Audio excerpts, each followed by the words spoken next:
Assalamu alaikum. Walaikum salam wa rahmatullahi wa barakatuh. Good to see you, Dustin. Good to see you as well, Amany. So I'm here with Amany from LaunchGood. We're super excited to award you all as one of the best global Muslim companies of 2020 for our social and spiritual impact forum. And of course, you all are also a sponsor. You had won the award before you were decided to be a sponsor, so we wanted to make that clear to everyone. But I think Good over the disclaimer. last 5 years, when I started my first publication on Wide way back in 2014, 2015, you guys were launching as well, and I remember you were on our list of top global Muslim startups, and How Hijab was on it, Nor Kids was on it, you guys were in it, and now here we are 5, 6 years later, and now you guys are nearing nearly $200 million raised on the LaunchGood platform, I believe. So yeah, just talk to me about what that journey has been like over the last 5 years for you all, and how and where you're at now. Yeah, alhamdulillah. I mean, we're honored to accept the award. And it's been an incredible 5 years. I think those who are in it know how hard it is to actually build a company from scratch and to do it in a space in the digital Islamic economy. It's been an incredible journey on so many fronts. It took so much time to kind of get to the point we are now, and much of the growth that people see is like a culmination of 7 years of work. So the last 2 years have been kind of the biggest factor for us in terms of growth. But alhamdulillah, overall, I think the best part is becoming a place that is a viable career option for many people, right? Whereas if they were going to go to Google or going to go to, more traditional route or a consulting firm or whatever it is, LaunchGood now becomes an option for them that's a viable career option that combines Deen and Dunya. And for me, that's one of the biggest accomplishments for us is to know that we've come to that point. Yeah, so talk about your team now. I know, mashallah, how where all are you located, and it's fascinating to me that you all were pretty distributed before COVID even happened, right? And so, what's that like, building a truly global Muslim company and building it with people? Not everyone on your team, I imagine, is Muslim. So talk a bit Yep. about that. Right. So we have a team of over 50 people in 5 countries. And you're right, Dustin. We were remote before COVID was even a factor for us. And that sort of just happened organically. We started out with three co-founders, myself, my co-founder Chris, and my second co-founder Amr. Amr was already in a different city. And naturally, as we grew, it was digital. Everything we did was 100% digital. And so you just needed a good connection and a good laptop, and you're able to really participate in helping build LaunchGood. And so it just grew over time where we discovered that there's incredible talent across the world, and they don't have to actually be in the same vicinity as us. And that's just kind of expanded to now a team in 5 countries.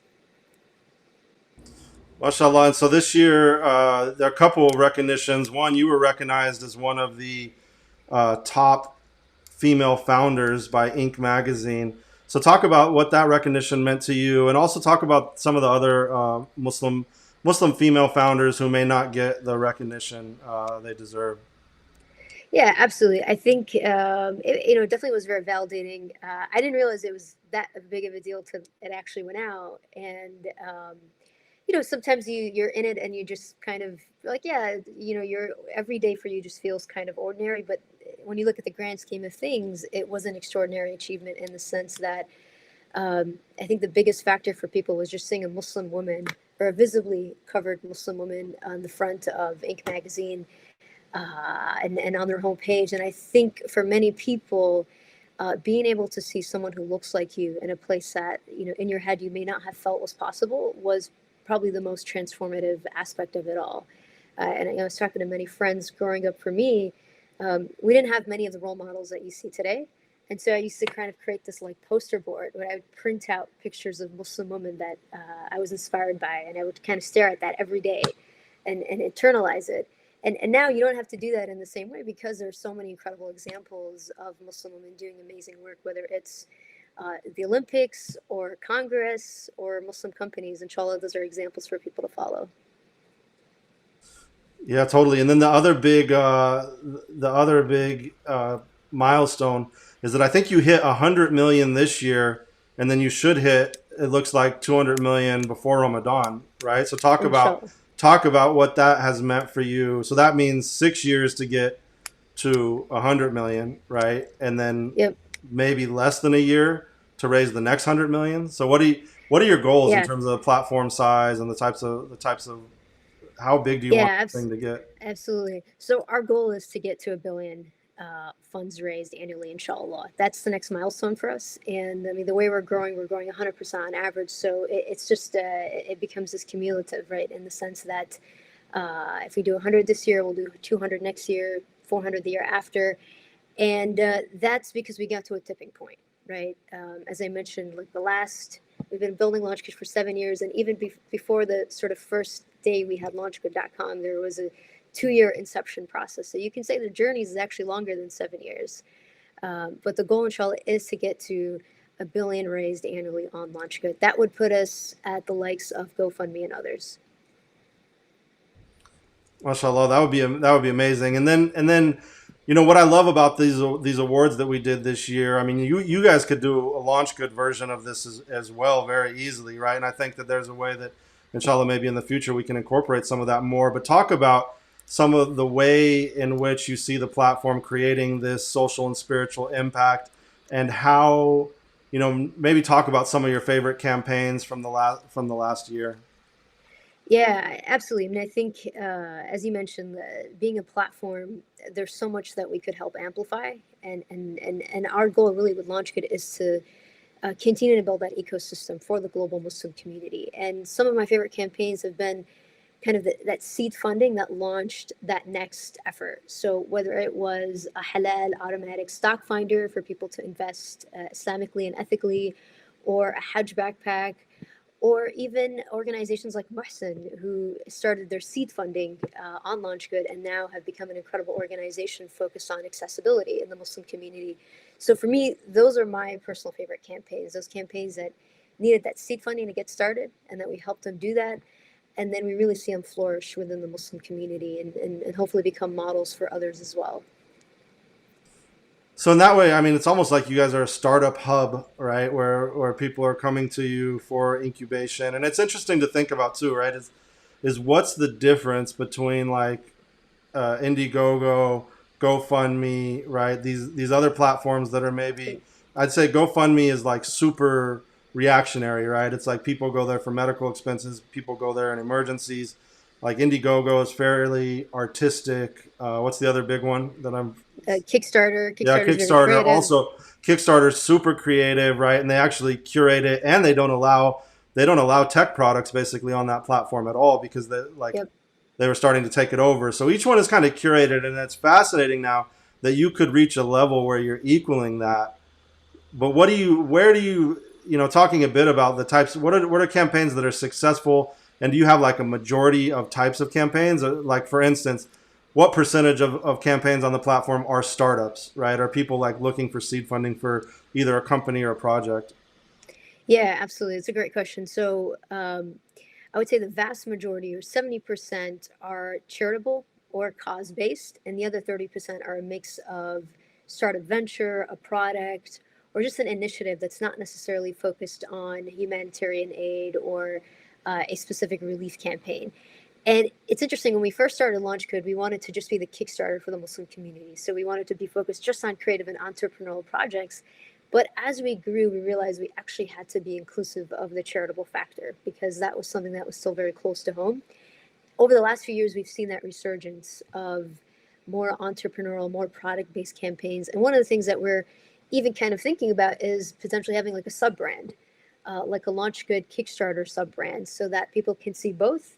I often hear people say, well, I want to support this and this. And I tell people it's not either or, it's and, right? All of these projects deserve to be supported in our community, and they all are really kind of tackling various issues and challenges. And so this idea of sort of a sub brand would be a cool way to amplify both versus expecting people to kind of discover some of that on their own.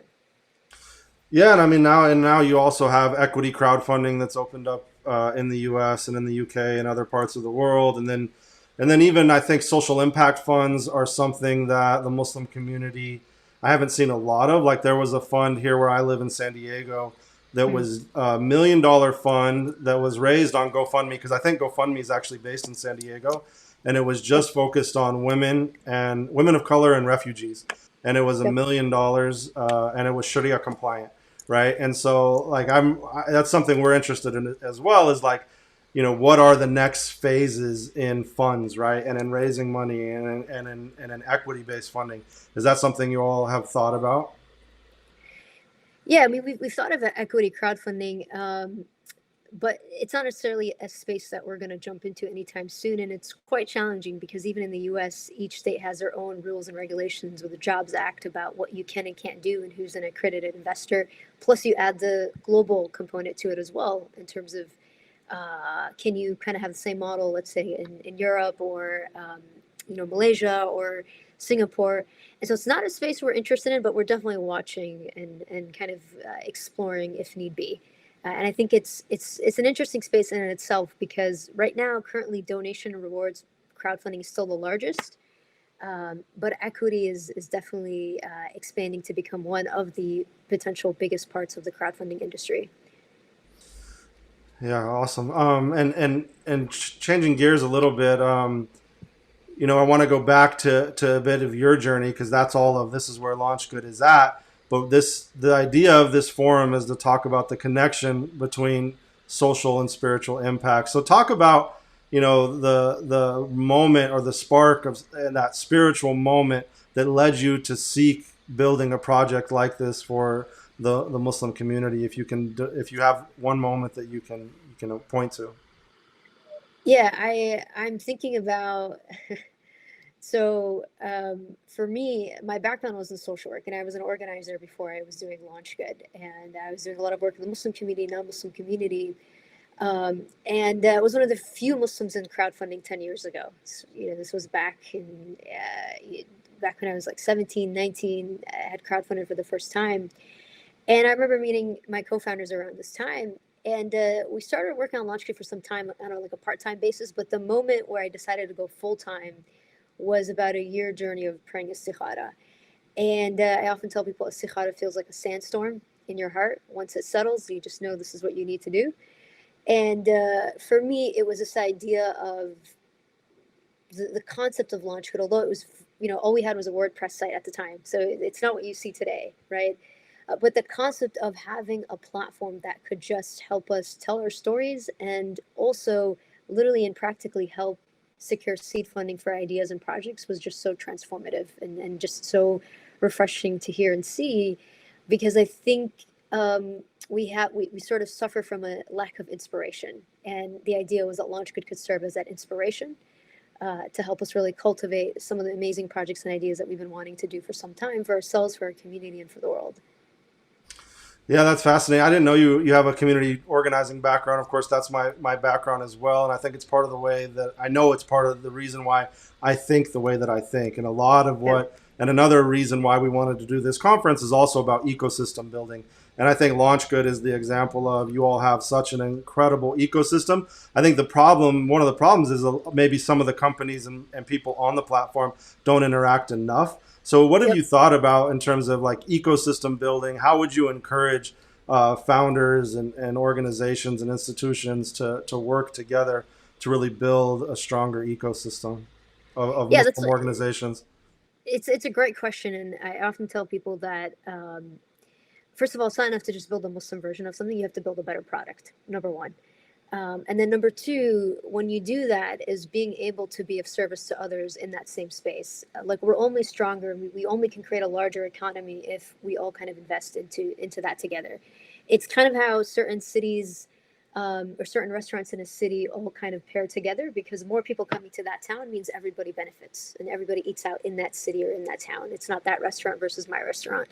So I think that's the first thing, is the mindset there that has to be in place. But then, in terms of practically, how do we create more community, or how do we build better community online?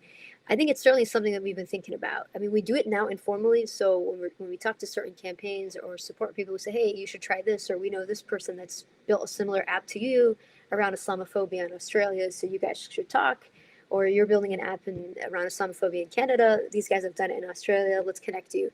But then there's more active ways that we've been thinking about in terms of kind of connecting the dots of our ecosystem and putting people in touch.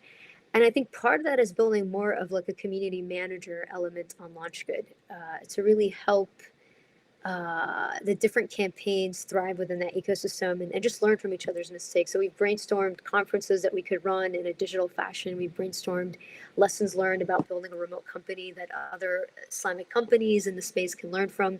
So there's a couple ideas we're toying around with, but ideally it would be something along the lines of like either a physical or digital coming together and just a sharing of ideas, both of what we've done. We're very transparent, almost to a fault, in terms of how we do things, but at least offering that to our community to see if that could be of benefit. No, I mean, I really encourage you to do that because I think there'd be so much learning from what you've done over the last 5, 6 years. Maybe there's a collective book that could come out of it, or Yep. something that could be Or unique. a Because right, comic book. because we've been running this digital media academy now for the last like 4 or 5 months, and we've had almost 100 students on there. And it was interesting. Like I wanted to teach people how to how to create video, how to do live streams, Right. how to create digital strategy. But it ended up being the main question was around business development and then crowdfunding. And so I wanted to Mm. ask you like advice for that for students and people that are starting on business development, and then what type of campaigns do you work? Because the difficulty is you put up a campaign to launch like your company, it might not Yep. you might not get a good reaction. Whereas if you put Yep. up a product or you actually have a physical product that you can do pre-sales with, maybe that Yep. would work better. So if you could just go through, for people, what you think works best.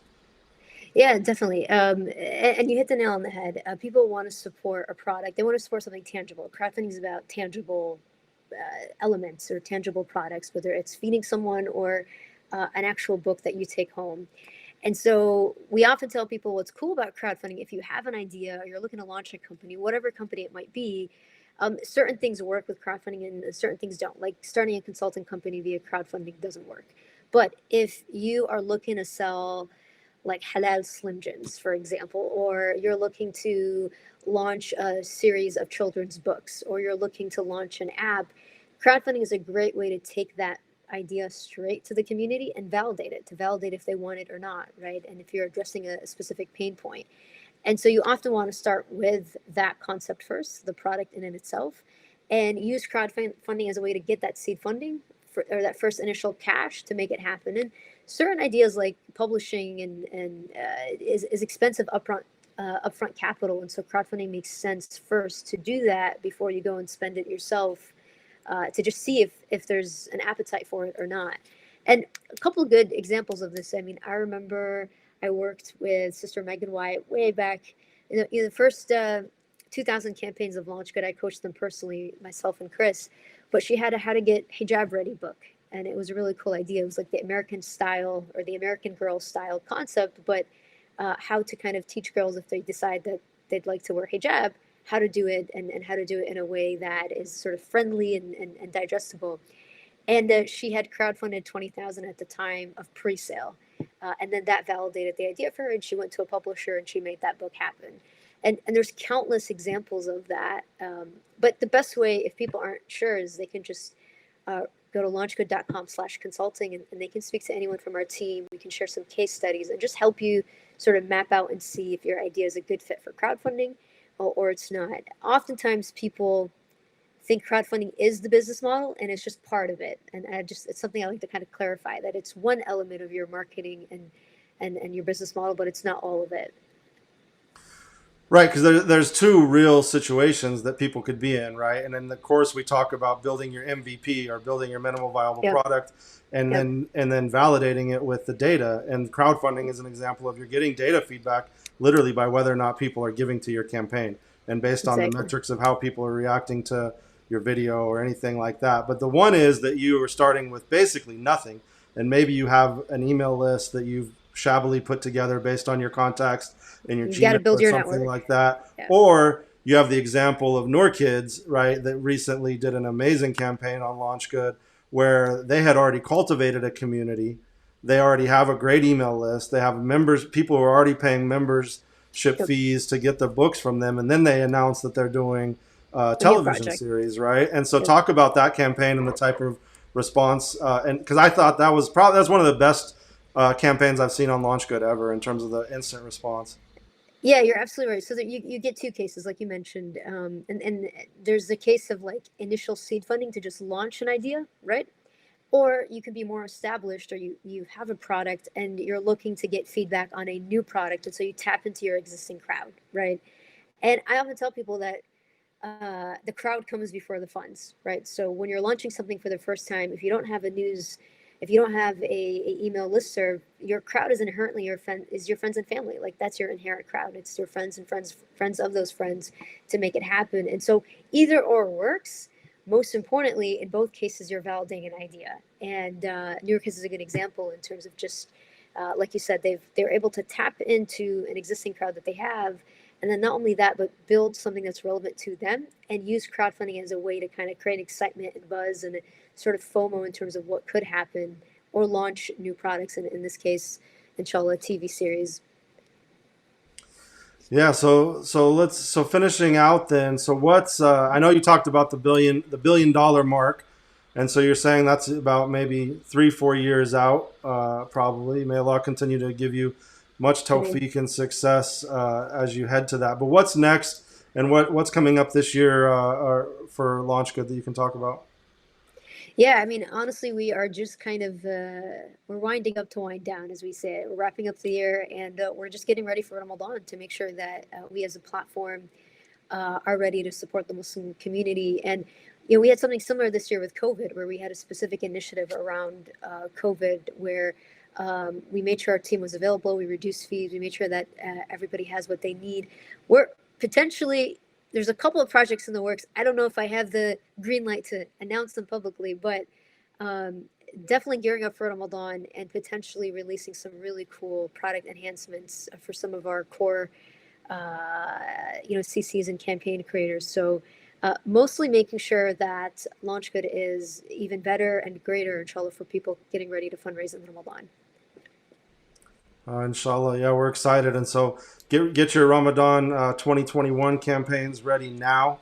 LaunchGood is Inshallah. ready to support you. Yeah, and so thank you again for supporting the Global Muslim Social and Spiritual Impact Forum.